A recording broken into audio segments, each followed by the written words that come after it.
Alright, Robin. I think this is finally it. I was having a bit of technical difficulty the other day, so I wasn't able to upload the last chapter, but today is the day. It's going to happen. If you don't remember where we left off, Merlin was about to leave, and they were feeling a little bit sad about that, but he said it was his time. And there's a big hubbub that King Pellinor had heard that the King Uther had died. So the king of all of the England had died and had left nobody to take over the throne, which is a problem because then they have no king, they don't know what to do.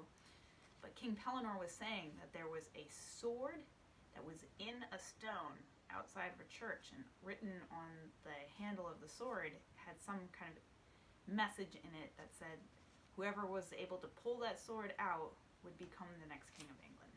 So they all decided as a group to go down to the down to London, I believe, where everybody was going to be to try to take the sword out. But they were also going to have a big tournament, so they were going to do jousting where they ride on their horses and poke each other with those long sticks and do probably sword fights and stuff like that. So in general, it's like this big party with a whole bunch of knights that are going to be there, and Kay wants to be there super badly because he's about to become a knight.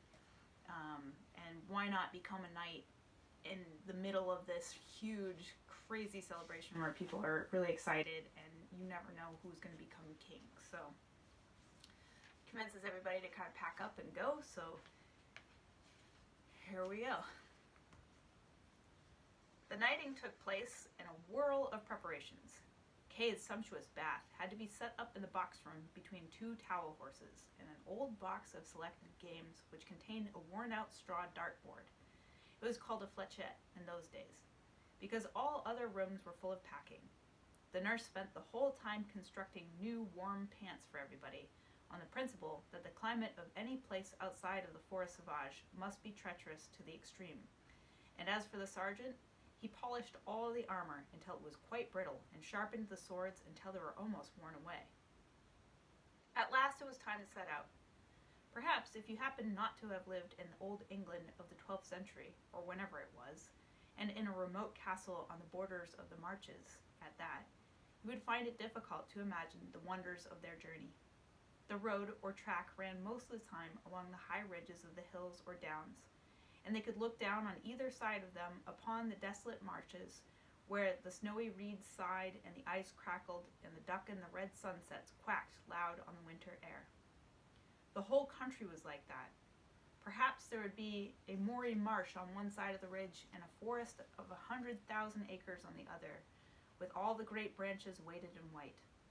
They could sometimes see a wisp of smoke among the trees, or a huddle of buildings far out among the impassable reeds, and twice they came to quite respectable towns, which had several inns to boast of. But on the whole, it was an England without civilization. The better roads were cleared of cover for bowshot on either side of them, lest the traveler should be slain by hidden thieves.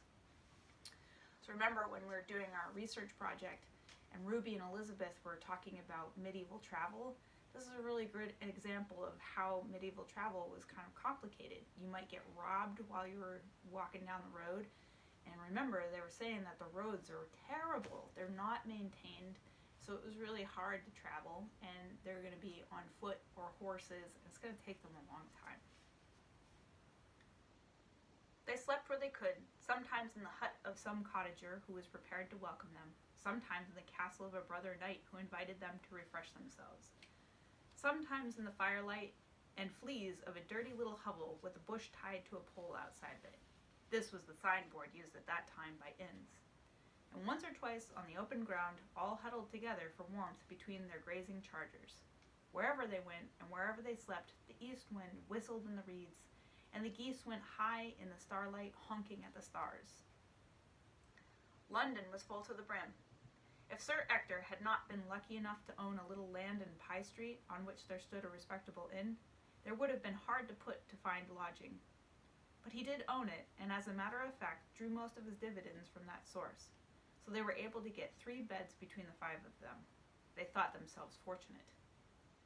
On the first day of the tournament, Sir Kay managed to get them on the way to the lists at least an hour before the joust could possibly begin. He had lain awake all night imagining how he was going to beat the best barons in England, and he had not been able to eat his breakfast. Now he rode at the front of the cavalcade with pale cheeks, and Wart wished there was something he could do to calm him down. For country people who only knew the dismantled tilling ground of Sir Ector's castle, the scene which met their eyes was ravishing. It was a huge green pit in the earth, about as big as the arena of a football match. It lay 10 feet lower than the surrounding country, with sloping banks, and the snow had been swept off of it. It had even been kept warm with straw, which had been cleared off that morning. And now the clothes-worn grass sparkled green in the white landscape. Round the arena there was a world of colors so dazzling and moving and twinkling as to make one blink one's eyes. The wooden grandstands were painted in scarlet and white. The silk pavilions of famous people pitched on every side were azure and green, and saffron and checkered. The pennons and pennicels which floated everywhere in the sharp wind were flapping with every color of the rainbow as they strained and slapped their flagpoles. And the barrier down in the middle of the arena itself was done in chessboard squares of black and white. Most of the combatants and their friends had not yet arrived, but one could see from those few who had come how the very people would turn the scene into a bank of flowers, and how the armor would flash and the scalloped sleeves of the heralds jig in the wind as they raised their brazen trumpets to the lips and shake the fleecy clouds of winter with joyances and fanfares. "Good heavens!" cried Sir Kay. "I've left my sword at home." "Well, can't joust without a sword," said Sir Grimmore. "Quite irregular." "I'd better go fetch it," said Sir Ector. "You have time." "My squire will do," said Sir Kay. "What a darned mistake to make. Here, squire, ride hard back to the inn and fetch my sword. You shall have a shilling if you fetch it in time." The wart went as pale as Sir Kay was and looked as if he was going to strike him. But then he said, "It shall be done, master," and turned his ambling palfrey against the stream of newcomers. He began to push his way towards their hostelry as fast as he might. "To offer me money," cried the wart to himself. "To look down at this beastly little donkey affair off his great charger and call me squire? Oh, Merlin, give me patience with this brute and stop me from throwing his filthy shilling in his face." When he got to the inn, it was closed. Everybody had thronged to see the famous tournament, and the entire household had followed after the mob. Those were lawless days, and it was not safe to leave your house, or even to sleep in it, unless you were certain that it was impregnable. That means that you cannot get in. The wooden shutters bolted over the downstairs windows were 2 inches thick, and the doors were double barred. "Now what do I do?" asked the wart, "to earn my shilling?" He looked ruefully at the blind little inn and began to laugh. "Poor Kay," he said. "All that shilling stuff was only because he was scared and miserable, and now he has good cause to be. Well, he shall have a sword of some sort if I have to break into the Tower of London. How does one get hold of a sword?" he continued. "Where can I steal one? Could I waylay some knight even if I'm mounted on an ambling pad and take his weapons by force? There must be some swordsmith or armorer in a great town like this whose shop would still be open." He turned his mount and cantered off along the street. There was a quiet churchyard at the end of it, with a kind of square in the front of the church door. In the middle of the square was a heavy stone with an anvil on it, and a fine new sword was stuck through the anvil. "Well," said the wart, "I suppose it is some sort of war memorial, but it will have to do. I'm sure that nobody would grudge Kay a war memorial if they knew his desperate straits." He tied his reins around a post of lychgate, strode up the gravel path, and took hold of the sword. "Come, sword," he said, "I must cry your mercy and take you for a better cause." "This is extraordinary," said the wart. "I feel strange when I have hold of this sword. and I notice everything much more clearly. Look at the beautiful gargoyles of the church, and of the monastery which it belongs to. See how splendidly all the famous banners in the aisles are waving, and how nobly that yew holds up the red flakes of its timbers to worship God. How clean the snow is! I can even smell something like featherfew and sweet briar. And is that music I hear? It was music, whether of panpipes or of recorders, and the light in the churchyard was so clear, without being dazzling, that one could have picked out a pin out 20 yards away. There is something in this place, said the wart. They're people. Oh, people, what do you want? Nobody answered him, but the music was loud and the light was beautiful.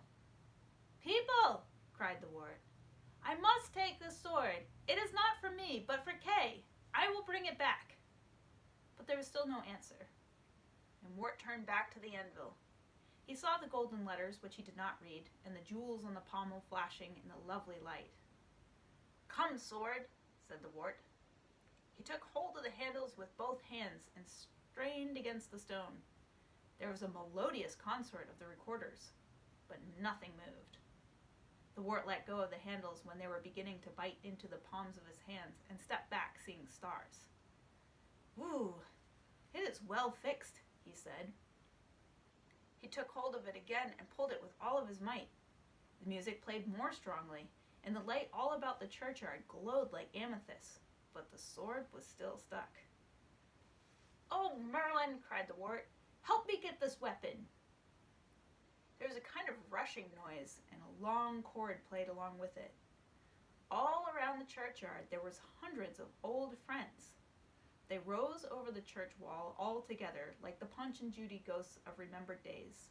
And there were badgers and nightingales and vulgar crows and hares and wild geese and falcons and fishes and dogs and dainty unicorns, solitary wasps, corkendrills, hedgehogs, griffins, and the thousands of other animals that he had met.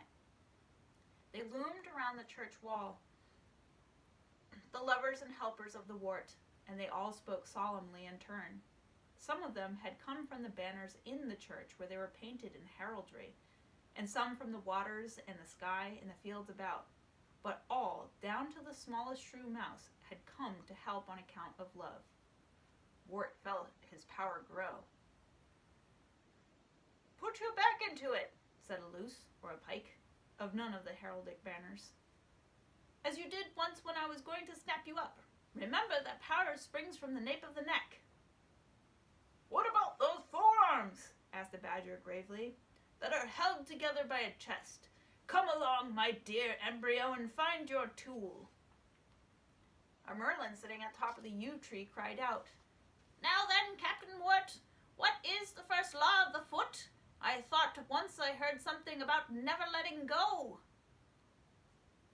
Don't work like a stalling woodpecker, urged a tawny owl affectionately. Keep up a steady effort, my duck, and you will have it yet. A white front said, Now, Wart, if you are once able to fly the great North Sea, surely you can coordinate a few little wing muscles here and there. Fold your powers together with the spirit of your mind, and it will come out like butter. Come along, Homo sapiens, for all we humble friends of yours are waiting here to cheer. The wart walked up to the great sword for the third time. He pulled out his right hand softly and drew it out as gently as from a scabbard. There was a lot of cheering, a noise like a hurdy-gurdy which went on and on. In the middle of this noise, after a long time, he saw Kay and gave him the sword. The people at the tournament were making a frightful row. But this is not my sword, said Sir Kay. It was the only one I could get, said the wart. The inn was locked. It's a nice-looking sword. Where did you get it? I found it stuck in a stone outside a church.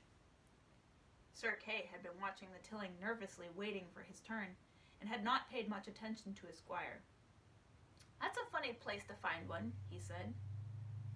Yes, it was stuck through an anvil. What? Cried Sir Kay, suddenly rounding upon him.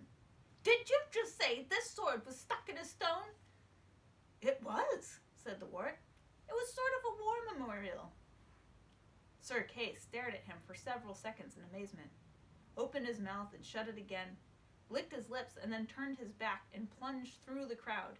He was looking for Sir Ector, and the wart followed after him. "Father!" cried Sir Kay. "Come here a moment." "Yes, my boy," said Sir Ector. "Splendid falls these professional chaps do manage. Why, what's the matter, Kay? You look as white as a sheet." "Do you remember that sword which the King of England would pull out?" "Yes." "Well, here it is. I have it. It's in my hand. I pulled it out." Sir Ector did not say anything silly.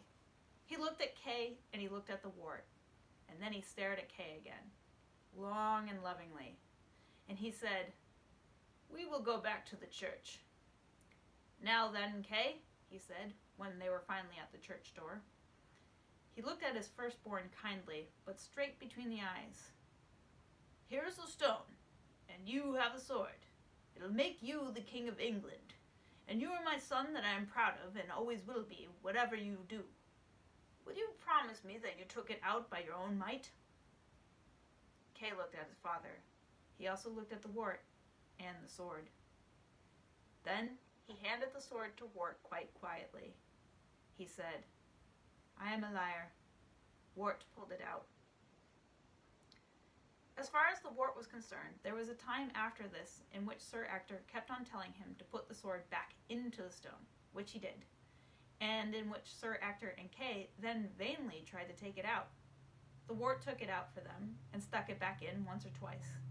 After this, there was another time which was more painful. He saw that his dear guardian was looking quite old and powerless, and that he was kneeling down with difficulty on a gouty knee. "Sir," said Sir Ector, without looking up, although he was speaking to his own boy. "Oh, please do not do this, father," said the wart, kneeling down. "Let me help you up, Sir Ector, because you are making me unhappy." "Nay, nay, my lord," said Sir Ector, with some feeble old tears. "I was never your father, nor of your blood, but I wot well ye are of a higher blood than I when ye were." "But plenty of people have told me that you are not my father," said the wart, "but it does not matter a bit." "Sir," said Sir Ector humbly, "will ye be my good and gracious lord when ye are king?" "Don't," said the wart. "Sir," said Sir Ector, "I will ask no more of you, but that you will make my son, your foster brother, Sir Kay, seneschal of all of your lands." Kay was kneeling down too, and it was more than the wart could bear. "Oh, do stop," he cried. "Of course he can be seneschal.